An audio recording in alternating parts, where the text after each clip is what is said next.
auxílio-doença laboral ou auxílio-doença comum? Estou usando a nomenclatura antiga para facilitar, mas você já sabe do que estou falando. Benefício por incapacidade temporária, segundo a nomenclatura pós-reforma da Previdência. Qual é a diferença prática do auxílio-doença vinculado ao trabalho e que na realidade seria o acidentário, e com o auxílio-doença comum, não vinculado ao trabalho? Meu nome é Guilherme Colim, do canal Serva Direito, sócio do escritório Colim, Ramos e Jesus Advogados.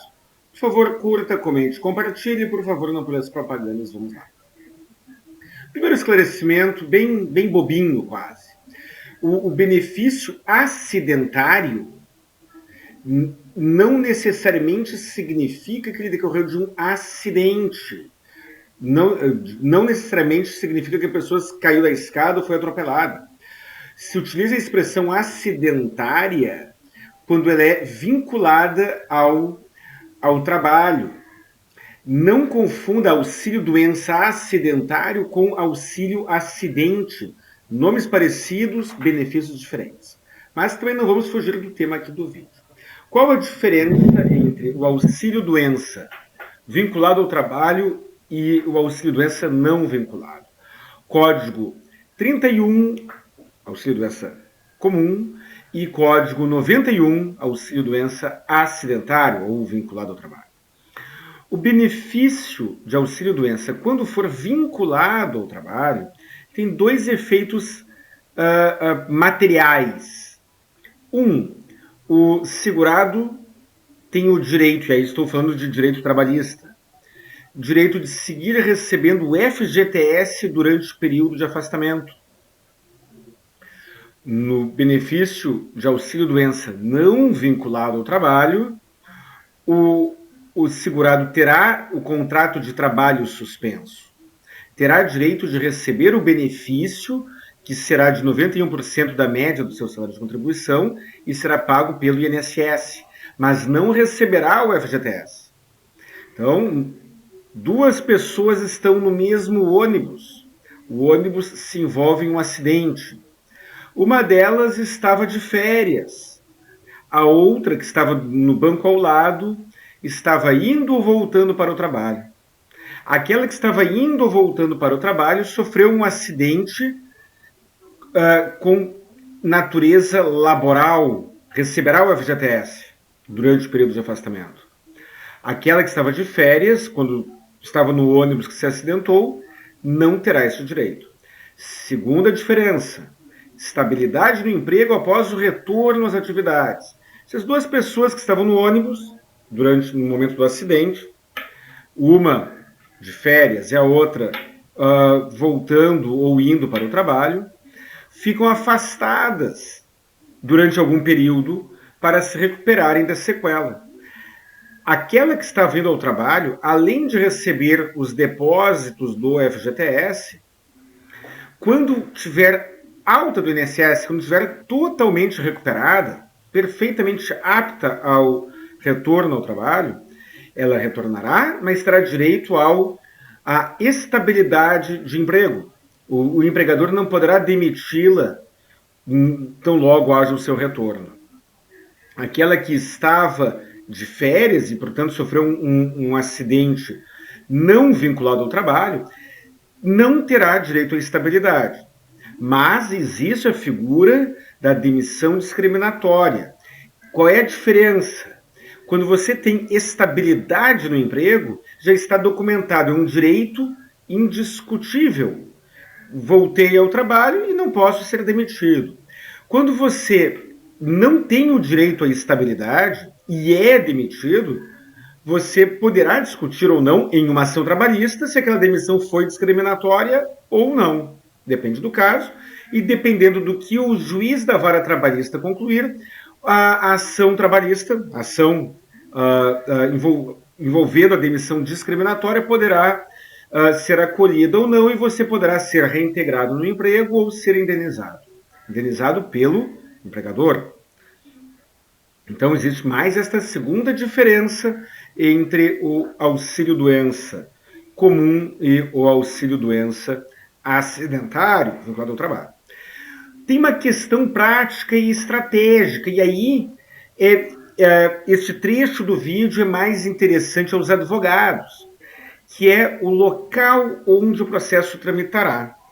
As ações previdenciárias, as ações de auxílio-doença e de aposentadoria por invalidez vinculadas ao trabalho tramitam na Justiça Estadual. As ações não vinculadas ao trabalho, o auxílio-doença comum e a aposentadoria por invalidez comum, tramitam na Justiça Federal. E por que eu digo que este tema é relevante para os advogados? Existe uma questão estratégica. Dependendo da comarca onde você mora, dependendo da cidade, do estado onde você mora, a vara previdenciária federal talvez seja muito mais rápida, muito mais ágil, muito mais dinâmica do que a estadual. E aí talvez talvez exista alguma vantagem processual na ação tramitada na Justiça Estadual.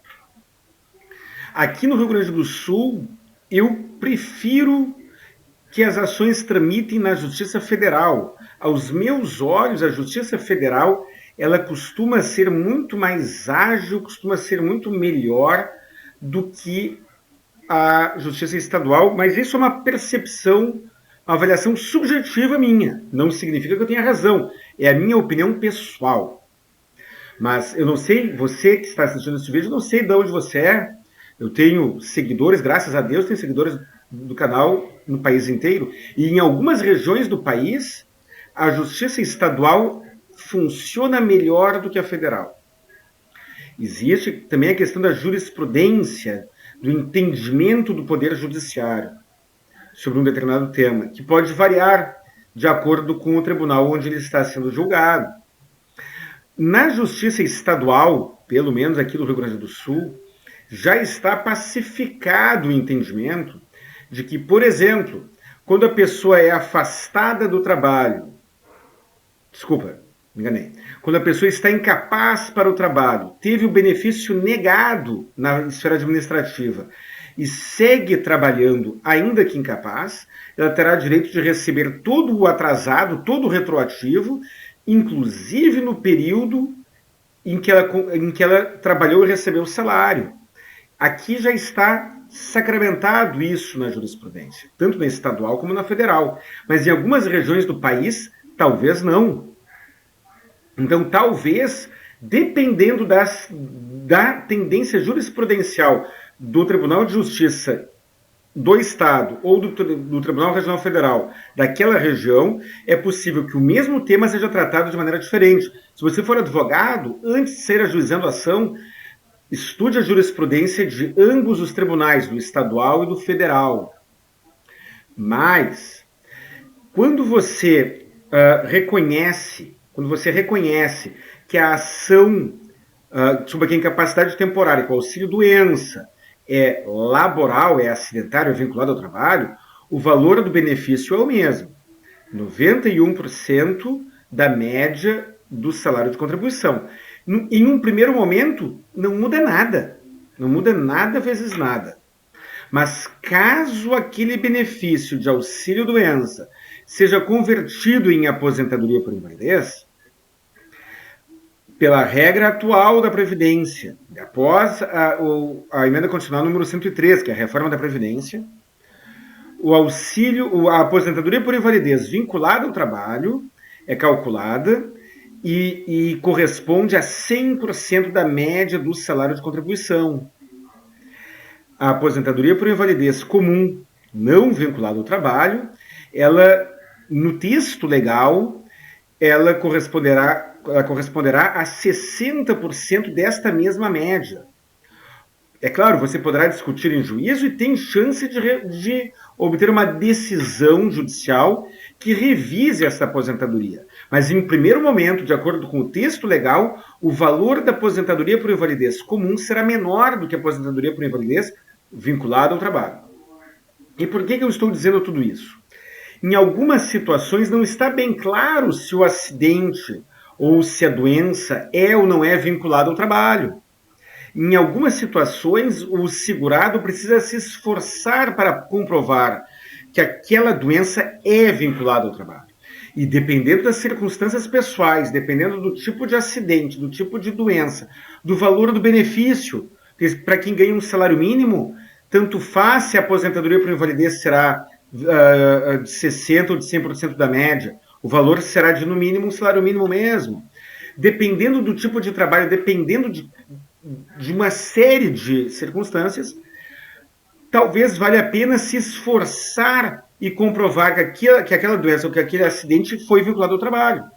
Ou talvez valha a pena torcer que a ação tramite na Justiça Federal. Isso depende de caso a caso e cabe principalmente ao profissional da advocacia fazer esta avaliação, explicar para o seu cliente, respeitando a autonomia do cliente, e buscar o melhor resultado para aquele segurado naquele caso concreto.